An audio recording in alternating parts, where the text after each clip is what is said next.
Yes.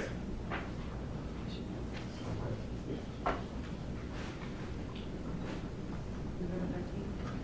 What do you say?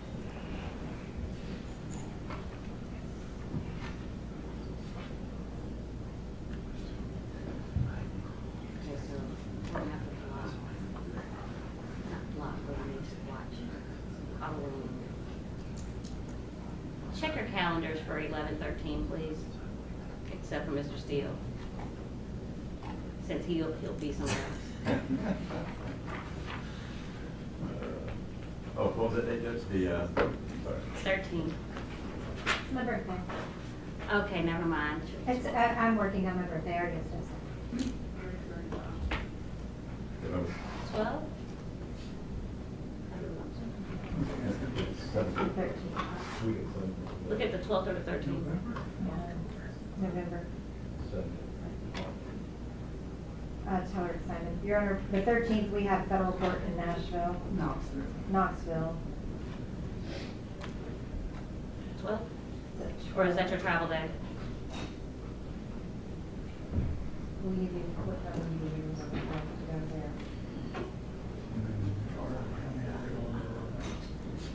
Do you see anything that week?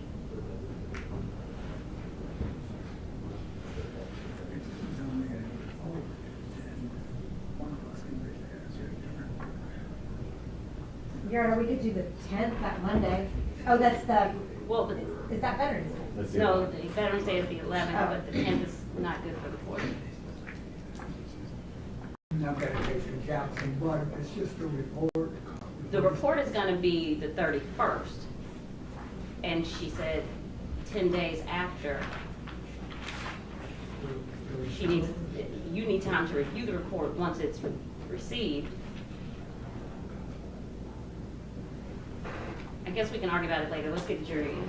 Court back in session.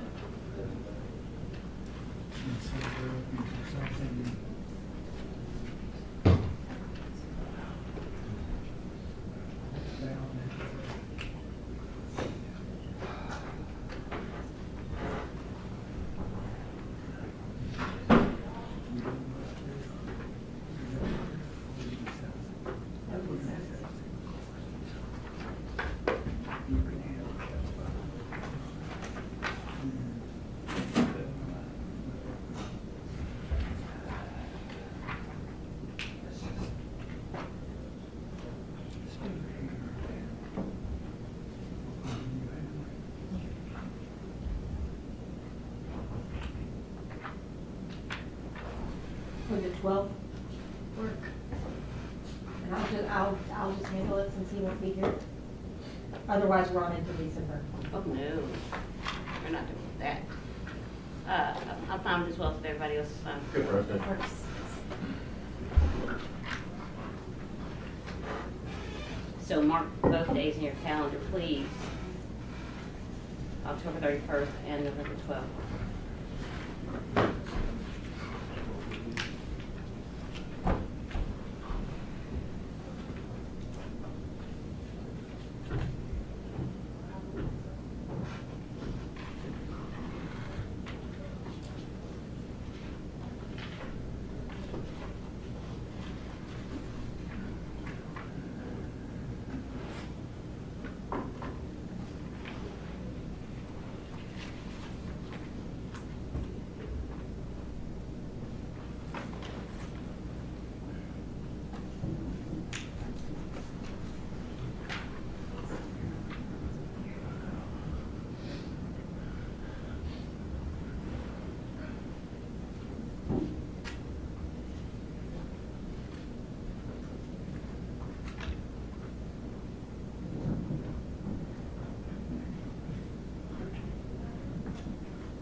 Young juror in the courtroom.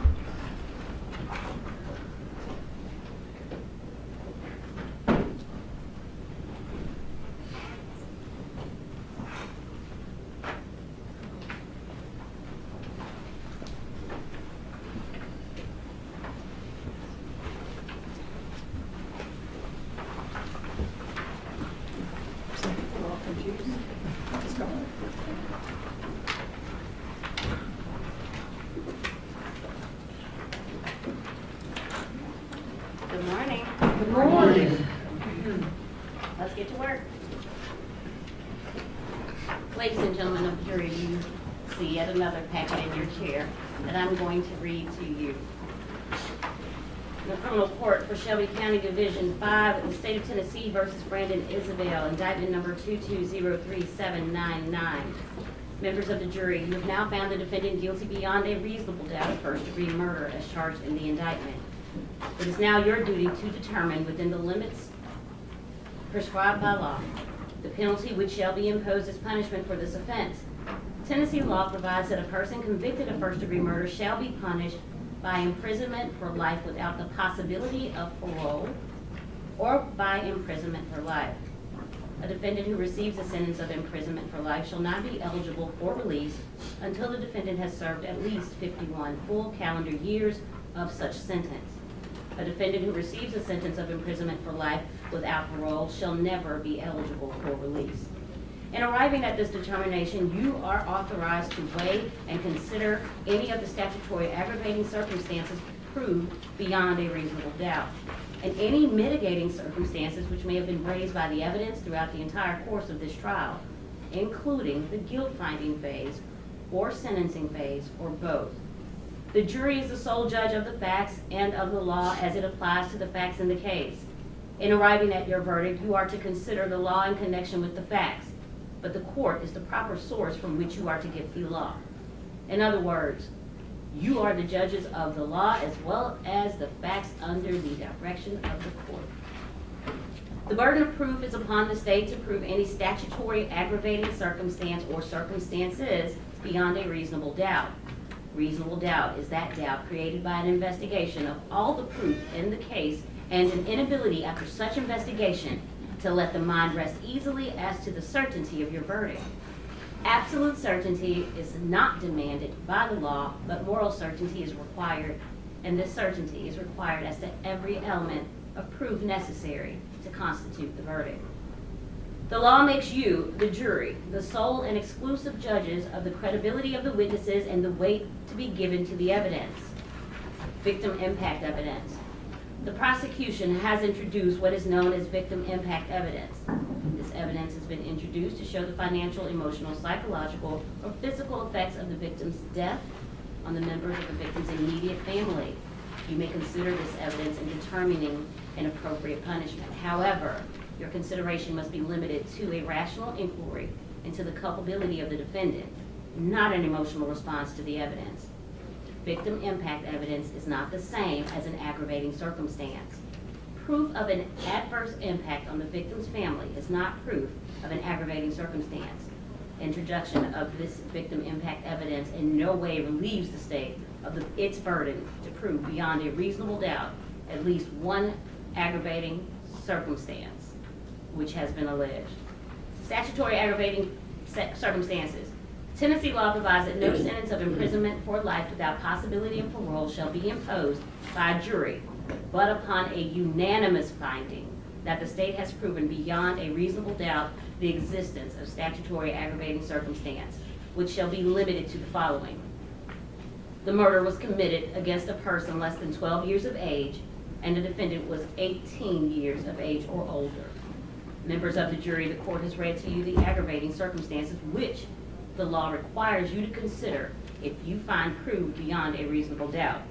You shall not consider any other facts or circumstances as an aggravating circumstance in deciding whether imprisonment for life without possibility of parole would be appropriate punishment in this case. Mitigating circumstances. Tennessee law provides that in arriving at the punishment, the jury shall consider, as previously indicated, any mitigating circumstances raised by the evidence, which shall include, but are not limited to, the following.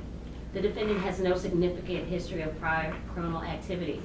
The defendant acted under extreme duress or under substantial domination of another person, and any other mitigating factor which is raised by the evidence produced by either the prosecution or defense at either the guilt or sentencing hearing.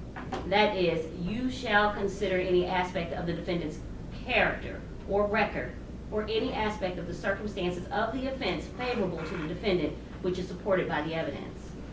The defendant does not have the burden of proving a mitigating circumstance. There's no requirement of jury unanimity as to any particular mitigating circumstance, or that you agree on the same mitigating circumstance. Verdict, life imprisonment or life imprisonment without possibility of parole. If you do not unanimously determine that a statutory aggravating circumstance has been proved by the state beyond a reasonable doubt, the sentence shall be life imprisonment. You will write your verdict upon the enclosed form attached hereto and made part of this charge. The verdict shall be as follows. We, the jury, unanimously find that the punishment shall be life imprisonment. If you unanimously determine that a statutory aggravating circumstance or circumstances have been proved by the state beyond a reasonable doubt, you shall, in your considered discretion, sentence the defendant either to imprisonment for life without possibility of parole or to imprisonment for life. In choosing between the sentences of imprisonment for life without possibility of parole and imprisonment for life, you shall weigh and consider the statutory aggravating circumstance or circumstances proven by the state beyond a reasonable doubt and any mitigating circumstance or circumstances. In your verdict, you shall reduce to writing the statutory aggravating circumstance or circumstances so found and shall return your verdict upon the enclosed form attached hereto and made a part of this charge. The verdict should be as follows. We, the jury, unanimously find that the state has proven the following listed statutory aggravating circumstance or circumstances beyond a reasonable doubt. This is where you would list the aggravating circumstance or circumstances so found, which must be limited to those enumerated for your consideration by the court in these instructions. You shall then indicate on the enclosed verdict form, we, the jury, unanimously agree that the defendant shall be sentenced to imprisonment for life without the possibility of parole, or we, the jury, unanimously agree that the defendant shall be sentenced to imprisonment for life. The verdict must be unanimous and signed by each juror. Take the case, consider all the evidence fairly and impartially. You will complete one of the two forms that I have here if you don't have them. And you will report your verdict to the court, but at this time the state will make an opening statement. Your Honor.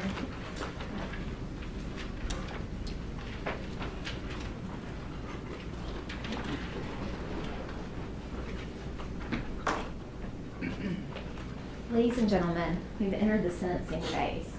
And what we're talking about is count 2 and count 3, the first degree murder counts with regards to baby Kennedy Boyle. The aggravating circumstance that the state is relying on is that the murder was committed against a person less than 12 and that the defendant was 18 years or older. For this phase, and as proof of this aggravating circumstance, the state is relying on the proof that you heard at trial, that Kennedy was born January 31st, 2022, which you saw her certified birth certificate.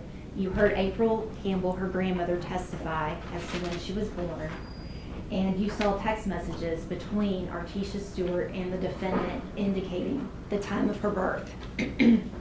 And so that's the proof that the state will be relying on to prove Kennedy's age for the aggravating circumstance. As part of that aggravating circumstance, the state also has to prove that the defendant was 18 or older. You heard proof that the defendant's birthday was February 1st of 1997. You heard that proof from the defendant in his statement. He gave his birthday. You also heard Artisha Stewart testify that he was turning 25 or 26 on the day that Kennedy was murdered.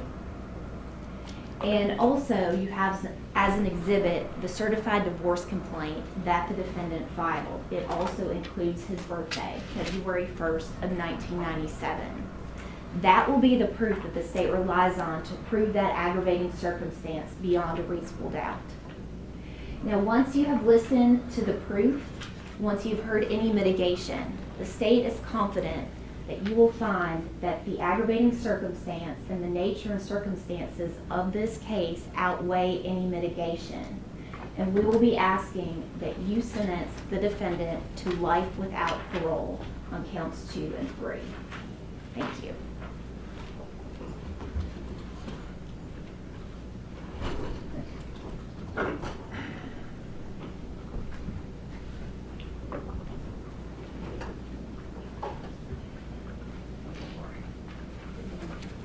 Well, counts 2 and 3, you've already found Mr. Isabelle guilty.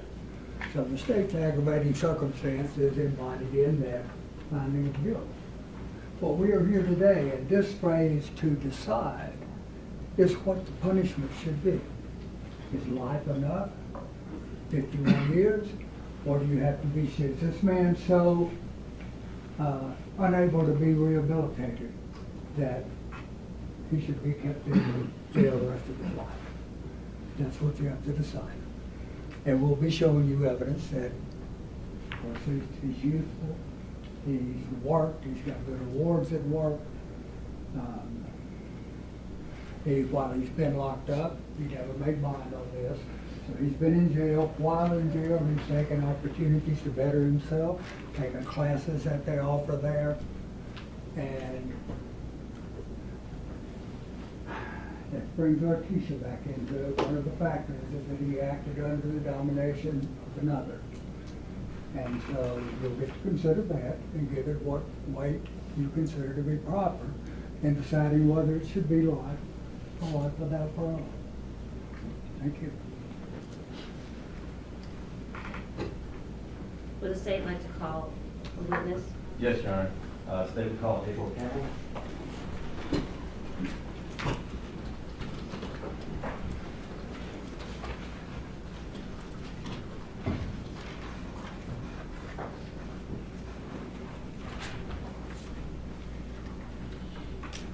Ms. Campbell, come forward.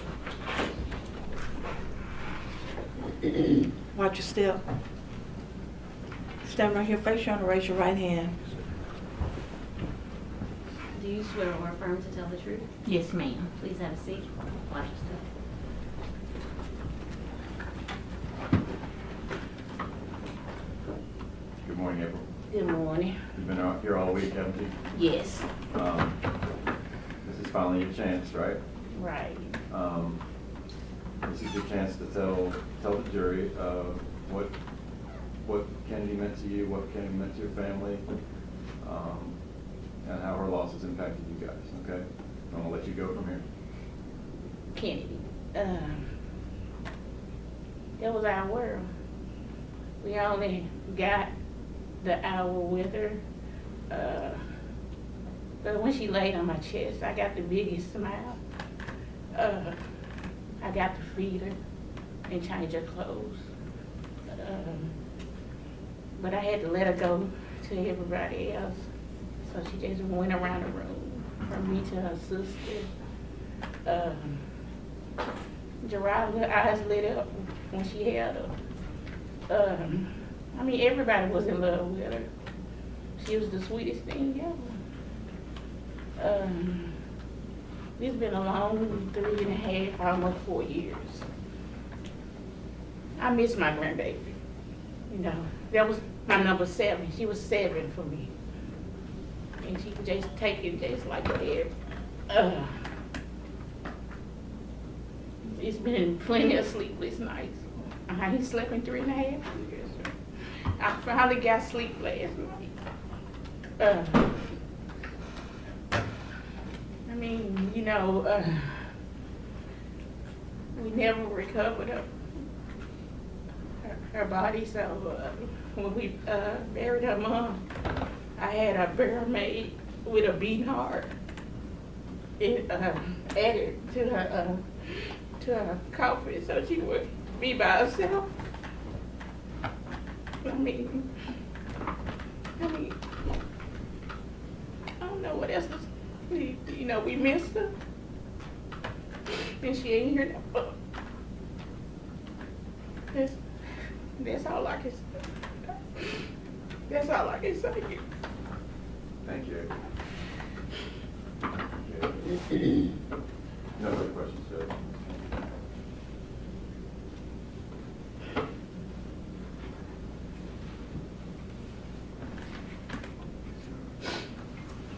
Thank you, Ms. Campbell. No questions. Thank you. Watch your step. No, that's all the state proof. Mr. Massey, Ms. Fuchs, do you have any? Likely, I do have proof of it. Call to the stand, Ms. Madison Irwin. Madison, Madison Irwin, E-R-W-I-N. Madison Irwin, thank you, Ms. sir. Irvin, come this way and watch your step. Stand right here, face your honor, raise your right hand. Do you swear or affirm to tell the truth? Yes, ma'am. Please have a seat, watch your step.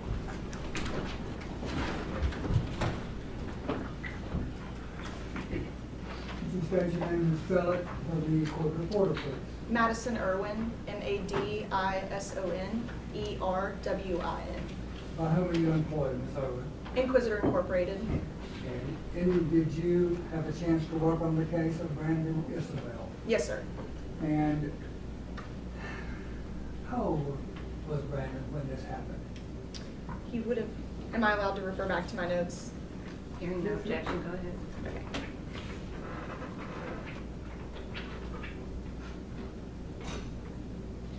He would have been 24 going on 25.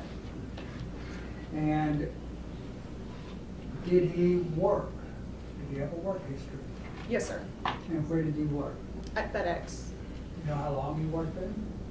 Approximately 4 to 5 years. I have passed you up in your honor for the record of provided the state with the information I'm fixing to ask for about it, move into evidence. During his work there at FedEx, did he receive any awards or recognitions for outstanding work? Yes, sir. What did he receive then? He received the Purple Passion Award from FedEx. It's a certificate of excellence. He also received Employee of the Year for 2020, as well as a outstanding performance during the fiscal year of 2020 memorandum to the office. And the letter that was provided to us, is that a letter from FedEx? Yes, sir. And would you read that to the jury, please? Yes. It's relatively short.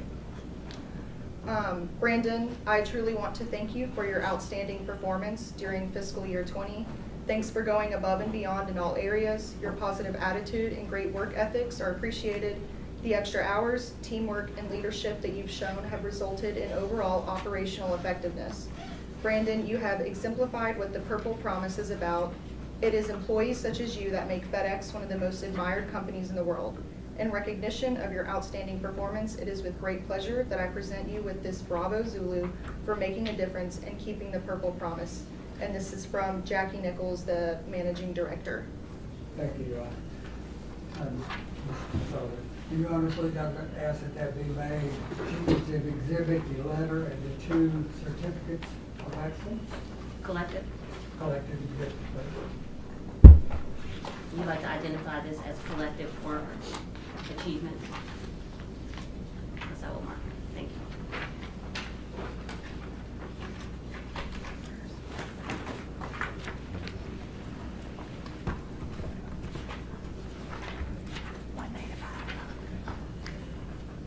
What kind of, 195.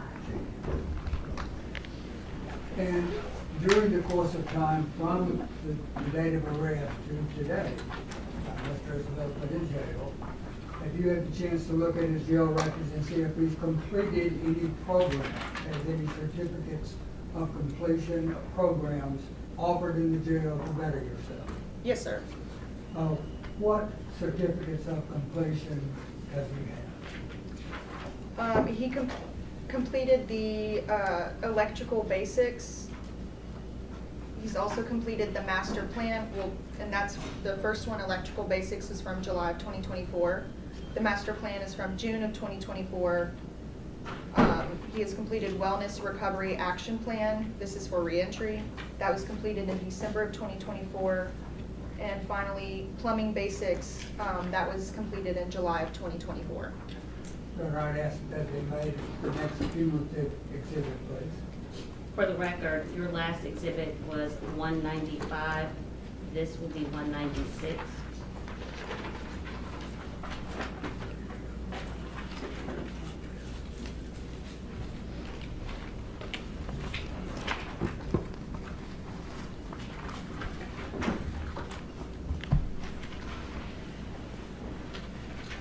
during your time of working with Mr. Isabelle, has he been cooperative with you? Yes, sir. Also, did your investigation reveal that he has no criminal record, no criminal convictions? Yes, sir. Thank you. No other questions? No cross judge for this witness. Thank you, you may sit down. Mr. Massey, Ms. Fuchs, do you have No other anything else? questions? Is that it?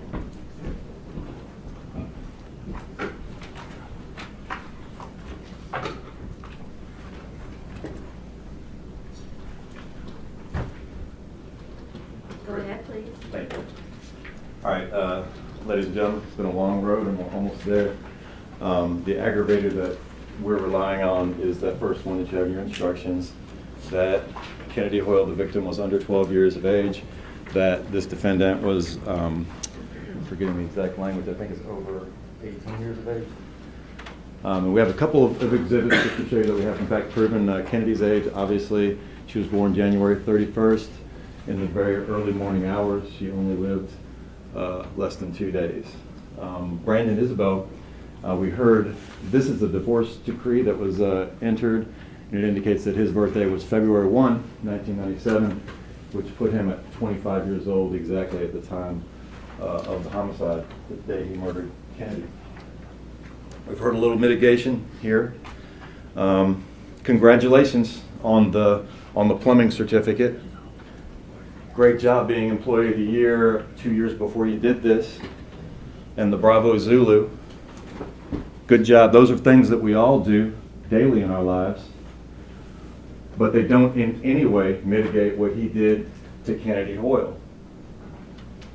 They're not even close. I'm closer to being the starting point guard for the Memphis Grizzlies than those things are to mitigating in any way what he did to Kennedy Hoyle.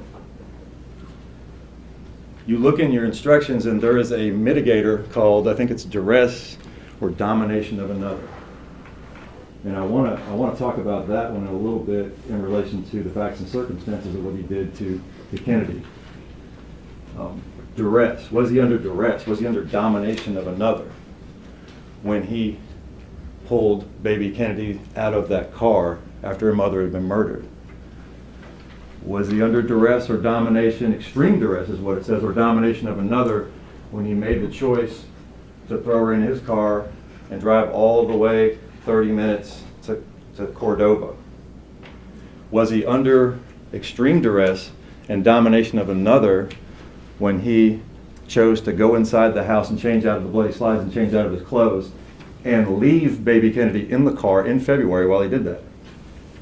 Was he under extreme duress and domination of another when he made the choice by himself to get back in the car and drive all the way back down to the Mississippi River, to the Wolf River, where it meets the Mississippi River at Mud Island? Was he under extreme duress and domination of another when he drove up and down Island Drive trying to figure out a place to dispose of baby Kennedy? Was he under extreme duress or domination of another when he made the choice to pull her out of her little baby seat? When he made the choice to take her blanket away from her? When he made the choice to take her mittens away from her? When he made the choice to walk down to the edge of the water and throw her in that 40-degree water? Was he under extreme duress and domination of another? Absolutely not. Absolutely not. That is the most premeditated, cold, and calculating act that you could possibly do. I would argue that obviously the aggravators here, the aggravator far outweighs any of this mitigation that they put forward. And that gives you the opportunity to consider life without the possibility of parole. You could still sentence him to life with the possibility of parole. But there are things that we do, there are things that people do in this life that are worthy of not ever being able to walk among the law-abiding, contributing citizens of Shelby County, ladies and gentlemen. This is one of them. This is one of those things. And we urge you to sentence him to life without the possibility of parole. Thank you again, ladies and gentlemen, for your attention. Go ahead, please.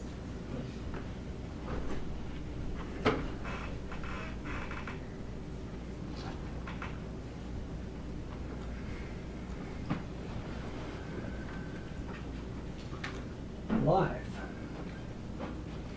is a long time. Sometimes we listen to TV and we listen to stories and we say, oh, they got out. They don't serve in life. They serve life. They served 51 years as Her Honor instructed. 51 years for life. That's a long, long time. Mr. Isabelle would be, what, 76 years old? And you have to understand too, that what you decide today is whether he gets life without parole or life. But after that, there will be a sentencing hearing where the judge decides how to structure those sentences that are imposed. So those sentences could run what we call wild, consecutively, life plus life, or, and the other offenses Your Honor, could, yes. we have to object to this. It's not I'll proper revolt. in this setting. Thank you for moving on, Mr. Massey. Thank you. And so I think the question is, during that time and prior to that time, has Brandon Isabelle shown you that he has the potential to be a better person? Somebody that you don't have to lock up and throw away your key. That's the question. When we look, it's hard sometimes to think about 50 years and how long ago that was. It was 50 years ago that the Vietnam War ended with the fall of Saigon. I mean, if you don't remember that, I do. It was 50 years ago that President Gerald Ford had 2 assassination attempts. A long time ago. It was 57 years ago that Martin Luther King was assassinated here in Memphis. A long time ago. Has Mr. Isabelle shown you that he's the kind of person who can be rehabilitated by the time he's 76 years old? And when we look, first place we would look is whether he's been a bad guy before. And the answer is no. He has no prior record at all. I respectfully submit that's a heavy weighing factor that you get to decide. Was he hanging on the street corner when he was arrested, or was he working? He'd been working for 5 years at FedEx. And not only that, he was the kind of person that got these awards, that did his job well. He was the kind of person that got Employee of the Year. Not many get that. That's the kind of person Brandon Isabelle was at work. And after he's arrested and put in jail, did he just get sulky? No. He reached out to take programs, to take advantage of the opportunities that are offered to him in the jail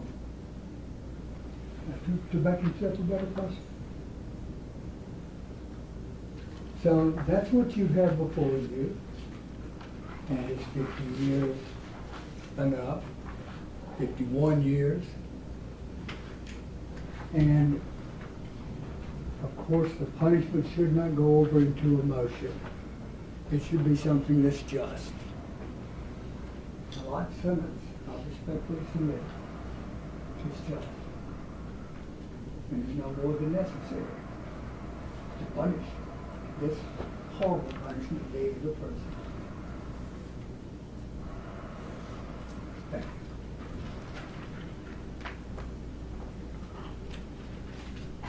State gets the last word.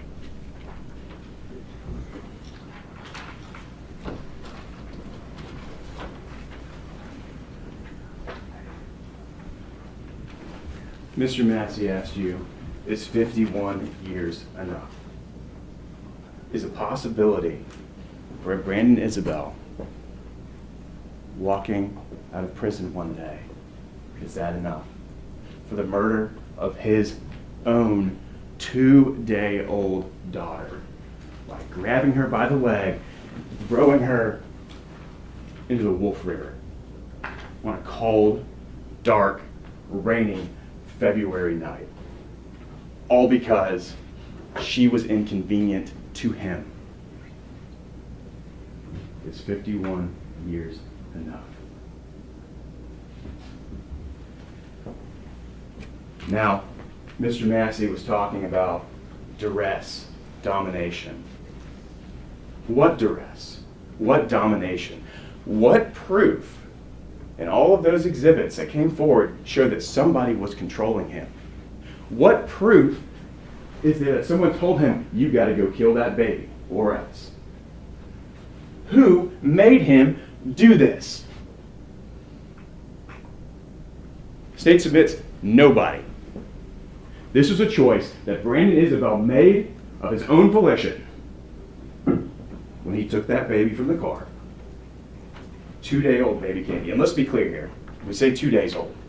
But she didn't get a full 2 days. She got about 45 hours. He took her and put her in his car and drove around Memphis.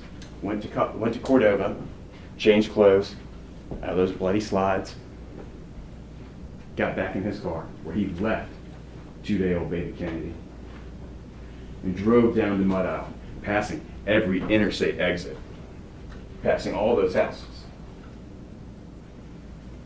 Got on Mud Island, drove up and down multiple times, past all those houses. There were 100 other things he could have done. He could have dropped that baby off at somebody's doorstep. He could have dropped that baby off at a fire station. But no, he made a choice.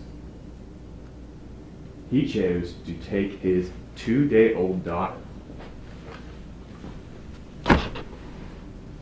And he showed in his statement what he did.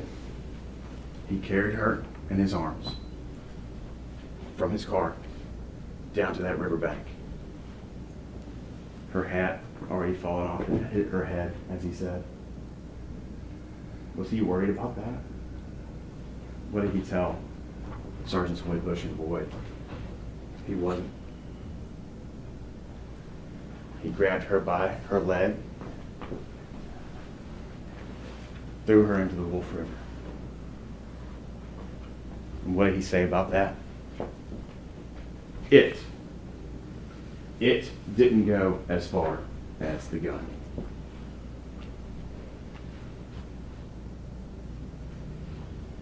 Two-day-old baby Kennedy is forever frozen in time at 2 days old.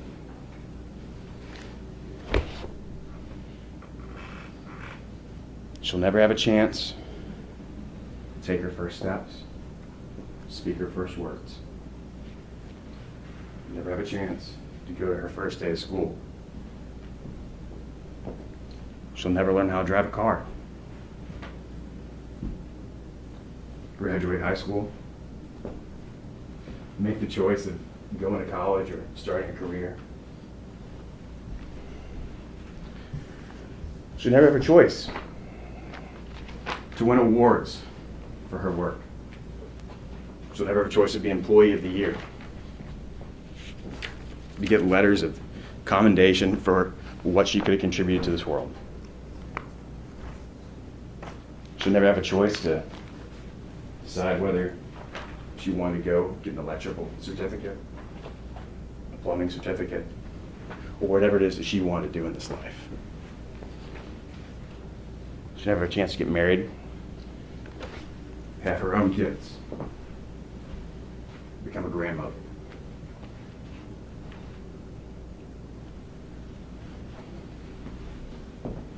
Is 51 years enough? The state submits that's not. And the state submits that it's proven as aggravating factor. She was 2 days old. Brandon Isabelle, on his 25th birthday, took her life.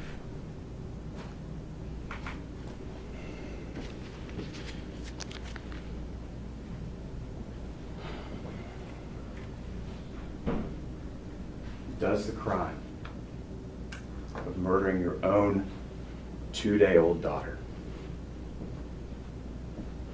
by throwing her in the cold, dark, muddy Wolf River on a February night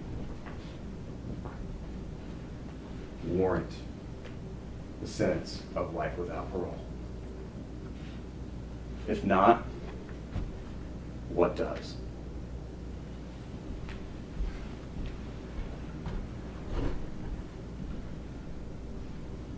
That'll be a possibility. Pardon me, ladies and gentlemen, I'll be right with you.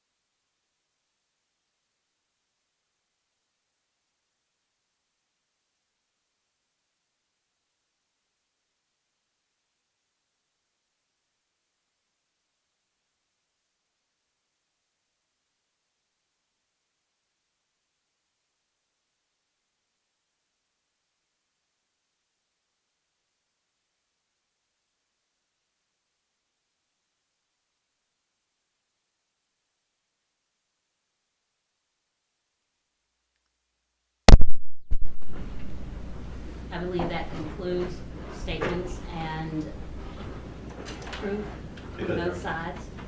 And at this time, I will ask the jurors to return to that very small, tiny room with yet another folder and spend some time with their thoughts. To report back. It's now 11:11. Is the lunch to be served soon? Please excuse.